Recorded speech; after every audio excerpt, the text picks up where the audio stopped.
Kiddushin daf Chav Hey, how's everybody doing? Welcome to the 8-minute daf.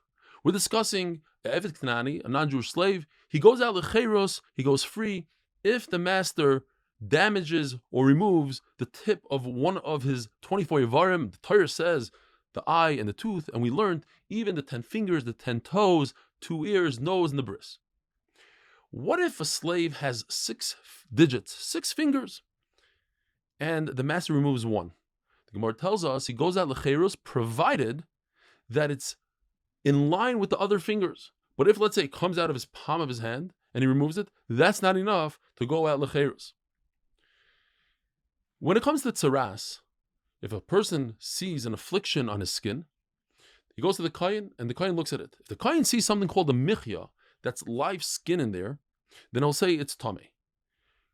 Provided that the kohen is able to see the entire tzaras at once. And the Gemara tells us that according to Tanakama, if the tzaras is on one of the Rosh Yevarim, say that it's on the tip of the finger, it's very difficult and almost impossible to see the entire tzaras. And therefore, it would be tahar. He wouldn't say that this person is a tamei tzaras. He's not a mitzayra. Rabbi Yehuda says that also includes the tip of the chest of a man. All these slave Eved Knani goes out free, and Rebbe adds even Sirus HaBeitzim. The Zkenim told Rav Amnuna that his name is no longer Rav Amnuna, his name is Karnuna. Why? Because when they asked him the question, does a slave go out Besiros, he didn't know what to answer, and it's actually a Mefurish Mishnah. According to Rebbe, he would go out. Some argue and they say he doesn't go out with Sirus. Some say that he only goes out with 2 types of sirus called moch and kasus. It's like crushed, but if it's severed, then he wouldn't go out because the crushed one is something that's nicker, you could see it. According to Rebbe, not only sirus, but certainly if the tongue was removed, if the master cut off his slave's tongue, he'd go out lecheres because even Ben Azai holds that a tongue creates cherus for a slave and not sirus. It's a very interesting question. What is a tongue? A tongue is sometimes visible, sometimes it's hidden. Is it considered an Eiver Shebegalui, or is it considered an Eiver Shebeseiser? Is it similar to a kidney or to a finger? The Gemara tells us that when it comes to animals, kachim, according to the Tanakama, in order for it to be considered a mum, you need roiv. 51% of the entire tongue from the front all the way to the back should be removed. And according to Rebbe, there's 2 parts of the tongue. The 51% has to be from the part of the tongue that's loose, not attached to the bottom of the mouth. According to everybody, when it comes to a sheretz, tuma sheretz, what if a sheretz, let's say a dead rat or a frog or toad, fell onto the tongue of a human being? He would become tamei. Why? Because the Torah says yiga. It has to do with touching, and here the sheretz touches tongue. When it comes to the mikvah, tefillah, do you have to fill your mouth up with mikvah water? No, because when it comes to tefillah, it's considered, a tongue is considered tamun, it's considered seiser, and you don't have to. However, the Gemara tells us a story that Rebbe's shifcha, non-Jewish slave, they were very makbid in those days on tum and tahara. They didn't want somebody who's chayiv and mitzvahs like a woman, she is a woman, to touch any tahara, so they made them go to the mikvah. It was discovered that she had a bone between her teeth, and that's a chatzitza. But if you don't need water in your mouth, why is that a chatzitza? And the answer is, there's a very famous yisod in all of Shas, kol haroi lebila ein bila ma'keves. A mincha sometimes consists of flour and oil, and you have to mix it. And if you don't mix it, it's still kosher.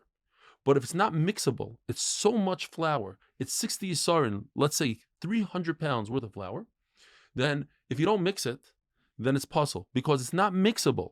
And something that's impossible to do, then if you don't do it, then it's ma'akev. But if it's something that's possible to do, you could mix it. It's only 1 pound, it's 5 pounds. You could mix it, and you don't mix it, then it's not ma'akev. Over here also, you don't have to put water in the mouth, but it has to be a situation that if you put the water in the mouth, it would go through all the teeth. And if you have that bone there, it's not possible. There's a machlokes though, bahazah. Hazah is when a person becomes tamei, the kohen takes a branch full of paraduma water and he sprays the tamei, and it just has to hit part of his skin. What about if it hits his tongue? According to Rebbe, a tongue is a Eiver Shebegaloi because we compare it to tumah, like a sheretz. And according to Chachamim, they rather compare hazah to tefillah, because hazah is something that causes somebody to come tar, just like a mikvah. And therefore, when it comes to tefillah, we said that a tongue is considered seiser. It's hidden.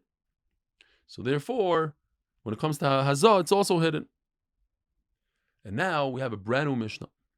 How do you acquire an animal? Well, it depends. If it's a very large animal, like a cow, a horse, a donkey, a camel, according to Rabbi Elazar, the only way to do it is b'mesira. Mesira means that, according to Rashi, the owner gives it over to the buyer, and he just has to grab on to the bell, to the rein, to the hair. But Mashiach doesn't work on an animal like that. Why? Because it's not the derech to walk and pull an animal in front of its owner like that. Now you should know that once in a while, we have the schus of bringing live demonstrations to the shir. Today was a special day. I was able to get my hands on a live goat and show, not that it's hard to imagine, but it just adds a little geschmack to the shir. How do you do a kinyan on a smaller animal like a goat? B'hagbah. You have to lift up the goat. You have to lift up the animal. According to Chachamim in the Mishnah, the only way to be kaina a goat is b'meshicha, by pulling it. Rav himself retracted, and he passing like Chachamim in the Brisa, that everything, whether it's a large animal, small animal, is b'meshicha. According to Reb Shimon, everything, large, small, is b'hagbah. Wait a minute, how do you do a kinyan on a large animal like an elephant? On a, how are you going to lift up an animal like that? Well, there's a number of ways. Either you could be kaina him b'chalipin, you just do a switcheroo. I give you a towel and you give me the elephant. Or I could rent the place and then I'm kaina the elephant b'kinyan chatzer or b'kinyan agab. Or I bring 4 vessels, metal vessels, and that's the buyer brings them, and he puts it underneath the feet of the elephant steps on it. If this is actually in the Rosh Hashanah, but in a corner where nobody goes, then you can do it. Or I make him step up 3 tfachim, I bring some branches. It's very interesting because according to Rabbi Tam, it's a tefach. According to Rabbi Shulam, you dangle these branches by his mouth, and the elephant jumps up and grabs it. Some say, how could an elephant jump? Maybe those days they used to jump. Rabbi Isai, have a wonderful day.